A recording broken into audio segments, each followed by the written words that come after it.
Praise the lord. దేవాతి దేవునికి వందనాలు. ప్రభు నామమున మీ అందరికీ నా ప్రత్యేకమైన వందనాలు, శుభాలు తెలియచేస్తున్నాను. ఈ దినము కొరకు ఏర్పాటు చేయబడిన దేవుని వాగ్దానము కీర్తనలు 103వ కీర్తన 13వ వచనము. తండ్రి తన కుమారుల ఎడల జాలిపడునట్లు యెహోవా తన యందు భయభక్తులు గలవారి ఎడల జాలిపడును. దేవుని నామానికి మహిమ కలుగునుగాక. ఈ ఉదయకాల సమయంలో సర్వ సృష్టికర్త అయిన మన తండ్రి గొప్ప వాగ్దానాన్ని మనకు అందిస్తూ ఉన్నారు. తండ్రి తన కుమారుల ఎడల జాలిపడునట్లు. మీరు చూడండి, తండ్రి తన బిడ్డల మీద ఎంత ప్రేమ కలిగి ఉంటాడు, ఎంత జాలి చూపిస్తారండి. ఒకవేళ బిడ్డ ఏదైనా పొరపాటు చేసినప్పటికీ కూడా తనలో ఆ తప్పును దాచుకుని బిడ్డను జాగ్రత్తగా మంచి మార్గంలో నడిపించుకుంటాడు కదా. యెహోవా కూడా తన యందు భయభక్తులు గలవారి ఎడల ఆయన జాలి పడతారంటండి. హల్లెలూయా. ఈరోజు ఈ వాగ్దానాన్ని నువ్వు వింటూ ఉన్నావంటే నువ్వు దేవుని యందు భయభక్తులు కలిగి బ్రతుకుతున్న బిడ్డవి. నీ విషయములో దేవునికి ఎంతో జాలుంది. నిన్ను ఒక ఉన్నతమైన స్థితిలో పెట్టాలని, నీ కుటుంబాన్ని గొప్ప స్థితిగతుల మధ్య ఉంచాలని, రాజుల మధ్య అధికారుల మధ్య నీ బిడ్డలను కూర్చోండబెట్టి నీ నామమును అనేక మందికి తెలిసే విధంగా చేయాలని నీ తండ్రి ఎంతగానో ఆశపడుతూ ఉన్నాడు.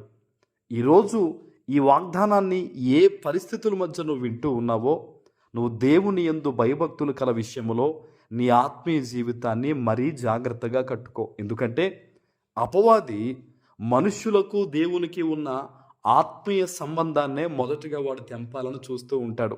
ఎందుకంటే చాలామంది బిడ్డలు వారి జీవితంలో ఏం కోల్పోయినా కూడా దేవుణ్ణి కోల్పోవడానికి ఇష్టపడరు. అందుకనే అపవాది మొదటిగా ఆత్మీయ సంబంధం మీద దెప్పగొడుతూ ఉంటాడు. ఈరోజు ఈ వాగ్దానాన్ని వింటున్న దేవుని బిడ్డ, దేవుడు నీ మీద ఎంతో జాలి కనికరంతో ఉన్నాడు ఆయన. అందుకనే ఈ వాగ్దానాన్ని వింటున్న నీతో ఆయన మాట్లాడుతూ ఉన్నారు. ఒక తండ్రి చూడండి, కొత్త నిబంధనలో ఒక మాట ఉంటుంది, తన కుమారుడు రొట్టెనడిగితే రాయినిచ్చునా, చేపనడిగితే పామునిచ్చున అనే మాట ఉంటుంది కదా. అలాగా లోక సంబంధమైన తల్లిదండ్రులు తన బిడ్డలను అంతలా ప్రేమిస్తుంటే పరలోకమందున్న దేవుడు మరీ ఎక్కువగా మనల్ని నిన్ను ప్రేమిస్తారు కదా. ఈరోజు నీ తండ్రి నీకు ఒక సపోర్ట్గా నిలుస్తూ ఉన్నాడు. ఈరోజు దేవుడు నీకు ఆధారముగా ఉన్నాడు. కాబట్టి ఏ విషయములో కూడా నువ్వు జడియకుండా దేవుని నీతి ప్రకారం నువ్వు జీవించు, కష్టపడు, నమ్మకంగా జీవించు. దేవుని మీద నువ్వు ఆధారపడితే దేవుడు తెలియజేస్తూ ఉన్నాడు, నేను నిన్ను ప్రేమిస్తున్నాను అని, నేను నిన్ను ఎత్తుకున్నాను, నేను నిన్ను ఎన్నుకున్నాను, ముదిమి వచ్చు వరకు నిన్ను ఎత్తుకునేవాడు నేనే అని ఈరోజు ప్రభు నిన్ను ప్రేమిస్తూ ఆ మాటను తెలియజేస్తూ ఉన్నారు. హల్లెలూయా.